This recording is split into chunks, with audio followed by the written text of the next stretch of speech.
we didn't really have much room for error to lose games or whatever the case may be if we wanted to put ourselves in a position to play right now.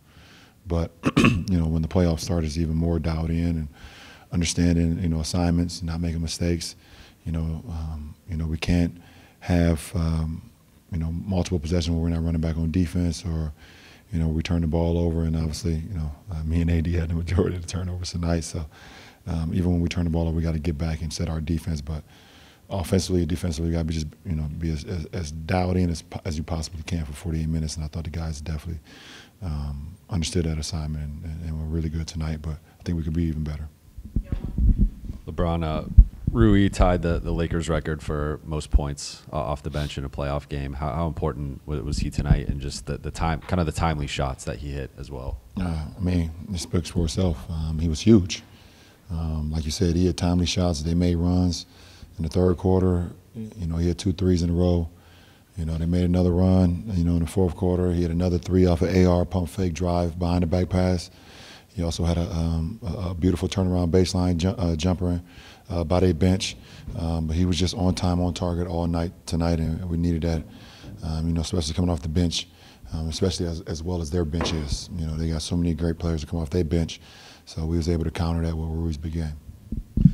LeBron, speaking of Hachimura, he's talked a lot about just, your words and what they've meant to him in terms of just building his confidence. Obviously, he's like a really respectful kid. What have you found just about trying to unlock that thing in him? What is it? How have you been able to kind of get him to the point where he could have the kind of performance he did tonight? And also, just how happy were you for him? I think that's just part of my leadership, being able to, find what sparks every individual to try to reach their potential. The same with Rui. I see the type of player he is, we can become, and I just try to stay in his ear, give him positive motivation, give him positive messages, let him know how important he is to our team. And in order for us to reach the goal that we want to reach, he has to be a huge part of that. So, and he wants to be. He's asked me multiple times, what can I do to help the team win? And I tell him exactly what I think he can do. And it's not about making shots. That happens. You can make shots, you can miss shots, whatever the case may be. But his presence alone, his size, his athleticism, it just brings another dynamic to our ball club. And it's something that we didn't have early in the season when we had this type of length. Now with Vando and myself and AD and Rui, we got a lot of length out on the floor. So it definitely helps us be a complete team, and he's a really good player. When you say you're trying to find the thing that sparks? I can't tell you everything. You have to pay attention. That's all. You have to pay attention on a day-to-day basis, and know every individual is different. So you have to try to figure out how you can get the most out of every individual, and it's different ways. I think it comes from being a father. I think too. Having 3 kids, I understand that.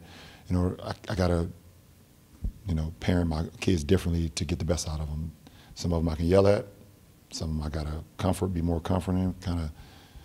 Some I need to pull away to the side, and some I can yell in front of the group, and they be fine with that. So I think that helps. Hey, LeBron. I apologize if you've been asked a version of this, but it's hard to think of a fourth quarter. I know AD got a couple dunks down the stretch, but a fourth quarter where I think the 2 you guys had taken only 2 field goal attempts for the big chunk of that. What does that say about the trust level that you've developed with Austin, Rui, D'Angelo, these guys? Even though it's I guess still a moderately new group, it felt like you really trusted those guys down the stretch? Absolutely. We found something that was going. It's an old saying: if it's not broke, don't fix it. So, AR was able to see a couple shots go in, and we ran that pick and roll, the double pick and roll, where he was running the D'Lo set the first one, 80 clean up, and first one he was able to reject, get a pull up 2. Second one he came off, they had a switch, but they soft switch, he hit a 3. Came back down, he was able to hit another pull-up. Another one, they shrink the floor on one of them on me. I was able to, he came off, read it properly, kicked it to me, I was able to hit a 3. So it's just when you know that you're playing with cerebral guys and guys that got high basketball IQ, then you trust that they'll make the right play for the team. LeBron, with your postseason success, I don't want to make this bigger than it is, but to get this win on the road in a 7-2 series, especially you had said how well you guys were playing down the stretch, what's it mean for some of these young guys that don't have as much playoff experience? It's good to get a game under their belt, to know what the postseason is all about, and even if you've played a one series or whatever, just to get back into the flow of things. And I think that's very key for our young guys. It's AR's first playoff game, so it's good to get that under his belt. And a lot of our guys that's not as experienced in the postseason, it's good to get another postseason game under their belt, so they know what to expect. But we need to be a lot better in game two. They're going to go back and they're going to counter, and we have 15 turnovers for 15 points. We can't do that. We got to be a lot better, and that starts with me, obviously.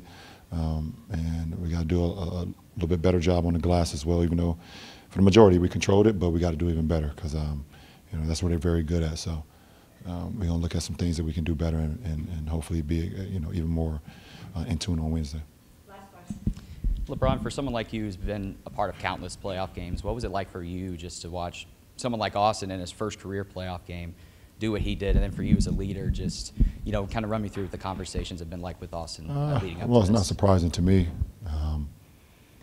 I knew from the first practice that we had when we grabbed him that it wasn't going to be long. He wasn't going to be a two-way player for long. Then a couple of weeks went by. I knew he was going to get a guaranteed contract at some point. I just know I've been around the game long enough to know great basketball IQ players, and I know the type of players that fit with my game, and I knew Austin would be that right away. So, and I got to give a lot of credit to Coach Vogel on just throwing him into the fire and let him learn on the fly, and allowing him to make mistakes and allowing him just to play through a lot of stuff. But I knew the type of player that we was able to get, in Austin. So it's not surprising what he was doing tonight. Maybe to some of you guys who don't watch him as much or don't cover him as much, but for me it's not. I'm extremely happy for him, and I want him to do it again.